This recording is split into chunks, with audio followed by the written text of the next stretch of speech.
दिल्ली की मेयर शैली ओबरॉय ने एमसीडी कमिश्नर को 5 अक्टूबर को स्थायी समिति के सदस्य के लिए चुनाव कराने का निर्देश दिया है। मेयर ने एमसीडी कमिश्नर को पत्र लिखा। उन्होंने कमिश्नर द्वारा घोषित स्टैंडिंग कमेटी सदस्य के चुनाव को अवैध घोषित किया है। उधर आज दिल्ली नगर निगम आयुक्त अश्विनी कुमार ने 27 सितंबर को दोपहर 1 बजे स्थायी समिति सदस्य चुनाव कराने के आदेश जारी किए हैं। चुनाव को लेकर दिल्ली सरकार, मेयर और राजनिवास के बीच चले टकराव के बाद एनजी के आदेश पर आयुक्त ने रात को यह निर्देश जारी किया। इसके मुताबिक समिति सदस्य चुनाव आज दिन में कराया जाना है। कल रात को जो कमिश्नर द्वारा एक ऑर्डर जारी किया गया एलजी के निर्देश पे कि आज 1 बजे जो है स्टैंडिंग कमेटी के 6ठे मेंबर का चुनाव होगा।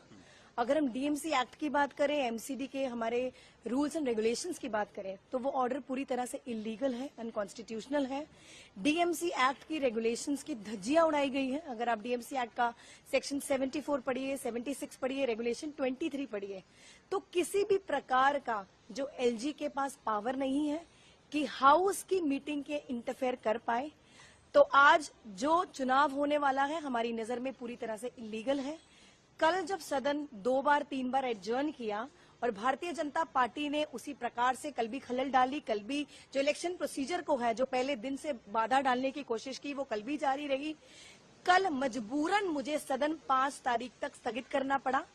अगर हम लॉ की बात करें, एक्ट की बात करें, कानून की बात करें, तो जो लीगल चुनाव है वो 5 तारीख को ही होगा। आपने लेटर भी लिखा कमिश्नर को, क्या है उस लेटर में, उसके बारे में थोड़ा बताएं। देखिए, कमिश्नर एमसीडी को एक लेटर द्वारा निर्देश दे दिए गए हैं और बता दिया गया है कि जो कल रात को नोटिस ऑर्डर जारी हुआ है वो इलीगल है। इलेक्शन 5 तारीख को ही लीगल तरीके से होगा और मेयर होने के नाते मेरी भी जिम्मेदारी बनती है कि फेयर और ट्रांसपेरेंट तरीके से चुनाव हो, लॉ के हिसाब से चुनाव हो।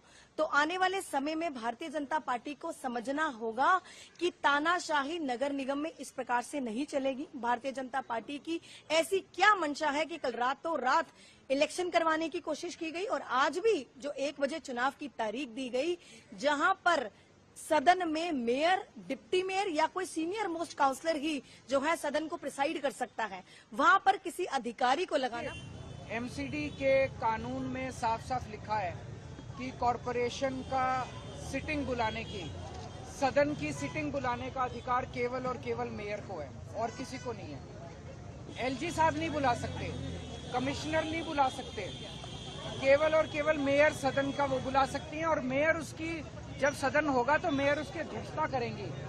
ये क्या है कि भाई एलजी साहब ने सदन बुला दिया और उसकी अध्यक्षता कोई ऑफिसर, कल को तो ये लोकसभा की अध्यक्षता कहेंगे कि होम सेक्रेटरी लोकसभा की अध्यक्षता करेगा।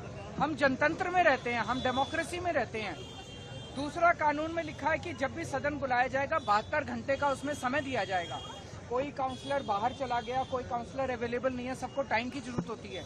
ये क्या रातों रात, तो इनकी नीयत में खोट नजर आ रहा है, कुछ ना कुछ गड़बड़ करने की इनकी साजिश नजर आ रही है, जिस वजह से ये ताबड़तोड़ ये लगे हुए हैं। अभी मेरे को पता चला है मेयर ने शायद चिट्ठी लिखी है कमिश्नर को, उन्होंने आज होने वाले चुनाव को गैर कानूनी और असंवैधानिक घोषित कर दिया है और कमिश्नर को कहा है कि आज का चुनाव ना कराया। ब्यूरो रिपोर्ट टीम, द सारा टाइम्स न्यूज।